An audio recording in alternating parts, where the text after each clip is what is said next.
Sachez, chers frères, qu'Allah subhanahu wa ta'ala nous a créés afin que nous l'unifions et que nous l'adorions d'un culte sincère, en remplissant nos obligations et en nous éloignant de tout ce qu'il nous a interdit, subhanahu. Il nous dit à cet effet dans son livre: je n'ai créé les djinns et les hommes que pour qu'ils m'adorent. Et cette adoration a lieu dans le temps.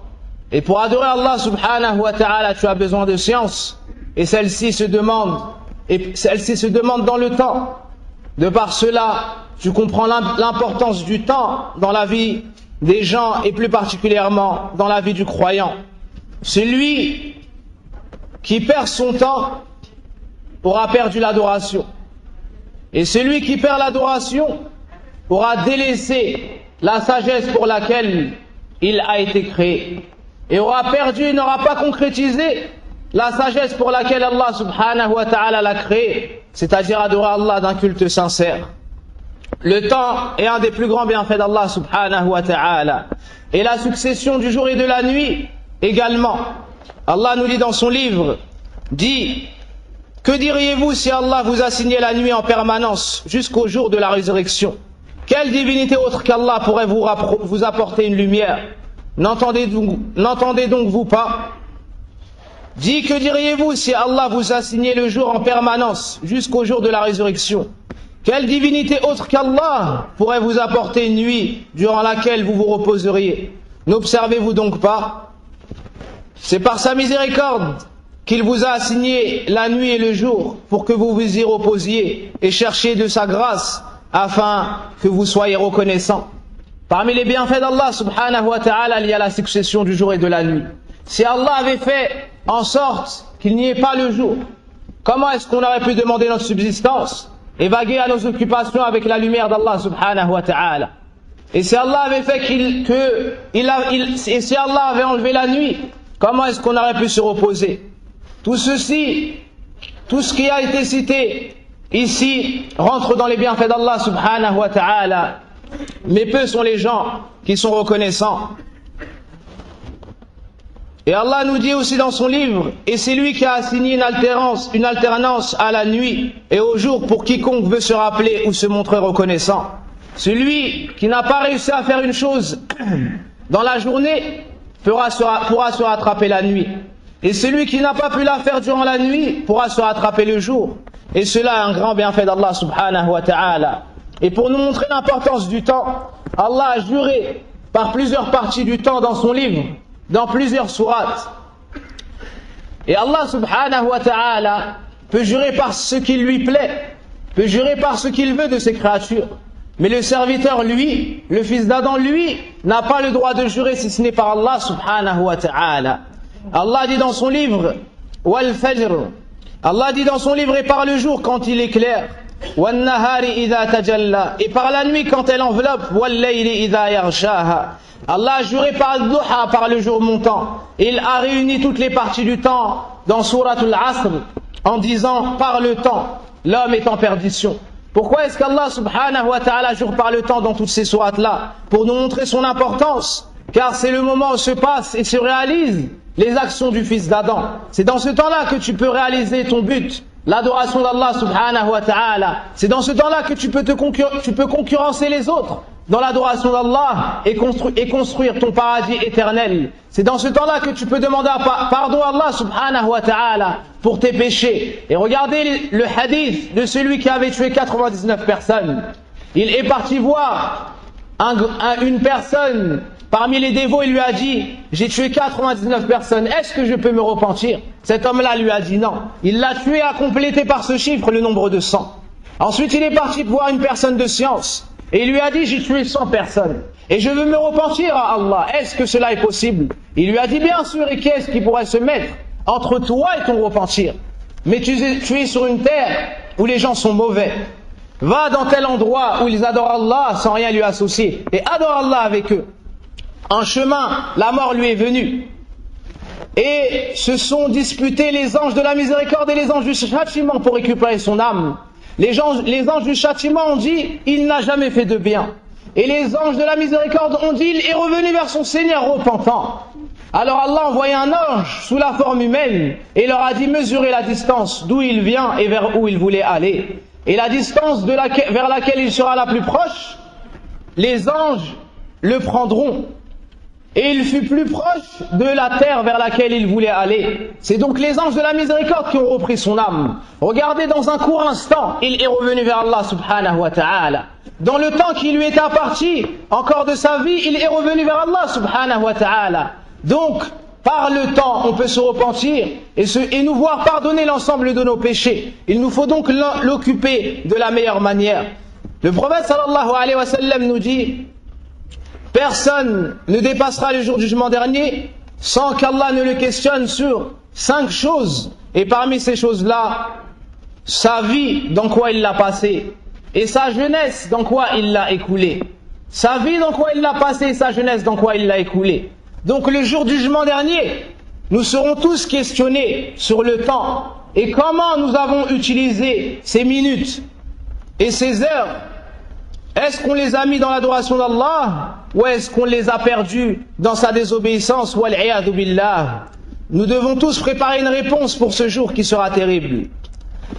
Peu sont les gens qui ont donné la vraie valeur au temps. Le prophète sallallahu alayhi wa sallam nous dit, il y a 2 bienfaits que la plupart des gens vendent à grande perte: la santé et le temps libre.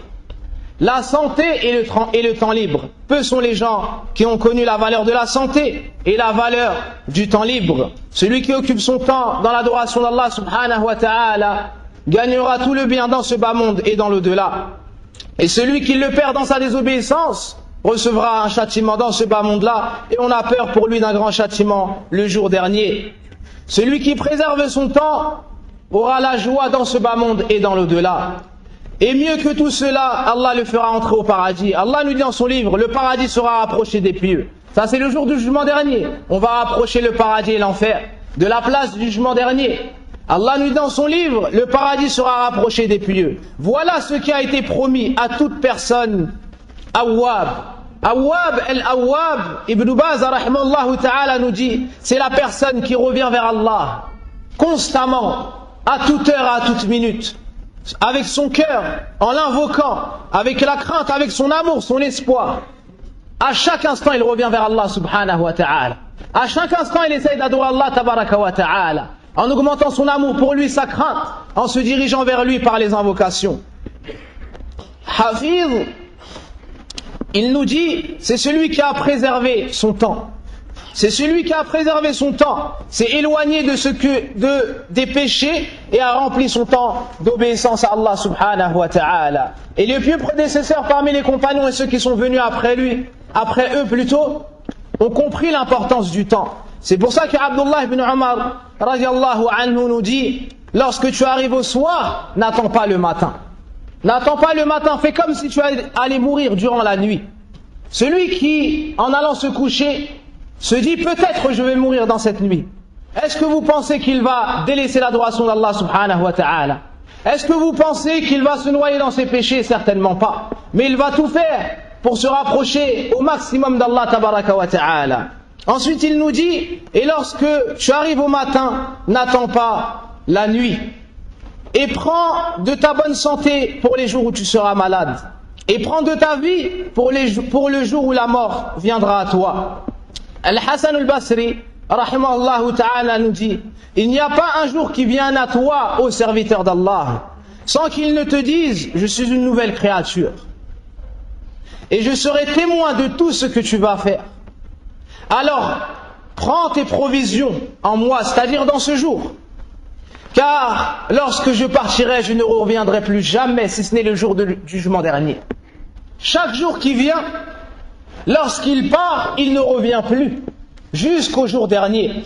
C'est pour ça que certains parmi les savants ont dit, celui qui perd la vie, c'est moins pire que de perdre son temps. Car le pire qui puisse arriver en perdant la vie, c'est d'être détaché de ce bas monde. Et vous savez tous ô combien ce bas monde n'a aucune valeur chez Allah subhanahu wa ta'ala. Ensuite, il nous dit, mais celui qui perd son temps il s'est éloigné d'Allah. من ضيع الحياة أو قال من فاته الحياة فقد انقطع من الدنيا ومن فات وقته فقد انقطع من الله. Celui qui perd la vie aura perdu ce bas monde-là. Mais celui qui perd son temps aura perdu Allah subhanahu wa ta'ala. Et sans aucun doute, le plus grand malheur, c'est le fait de s'éloigner d'Allah subhanahu wa ta'ala. Abu Darda, radiallahu anhu, nous dit, alors qu'un jour il était devant la Kaaba, il a dit à ses compagnons, lorsque l'un de vous veut faire un voyage, est-ce qu'il ne prend pas ses provisions? Ils lui ont dit, certes, ô Abu Darda. Il leur a dit, ben sachez que le voyage le plus long qui vous attend, c'est le voyage dans l'au-delà. C'est le voyage dont la destination sera le jugement devant Allah. Alors prenez vos provisions. Ils lui ont dit, informe-nous de ces provisions, ô Abu Darda. Il leur a répondu, accomplissez le hajj, accomplissez le pèlerinage pour le jour qui sera terrible.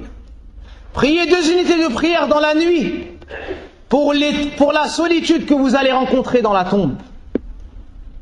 Et jeûnez les jours où la chaleur est ardente pour la longueur du jour de la résurrection. Ibn Aqil al-Hanbali rahimahullah ta'ala disait, La yahillu li an udayya sa'atan min umri.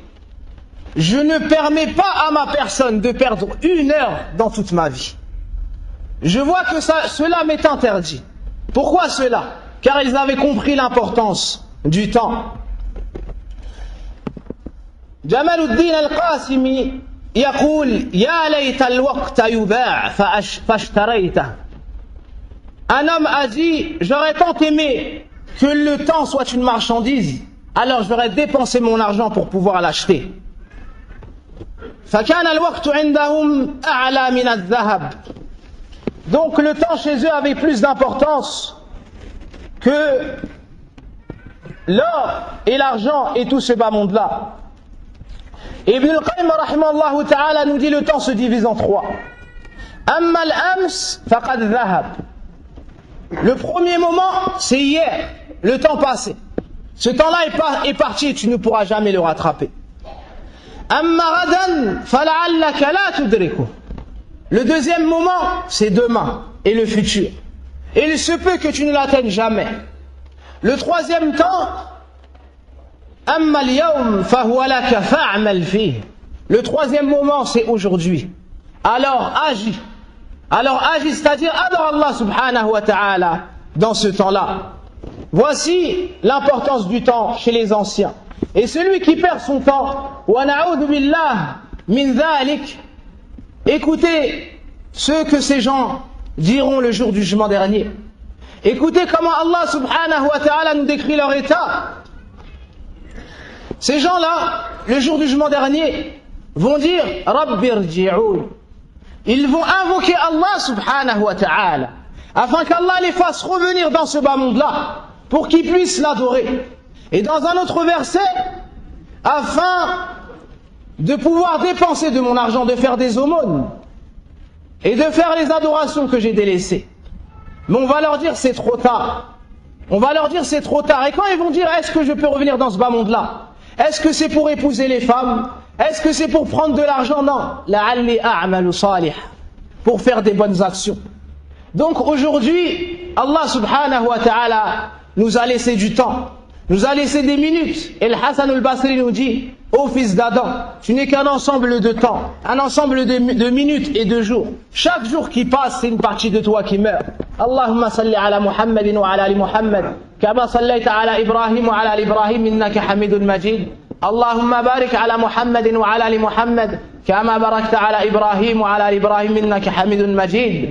اللهم اعز الاسلام والمسلمين. اللهم اعز الاسلام والمسلمين. اللهم اعز الاسلام والمسلمين والحمد لله رب العالمين.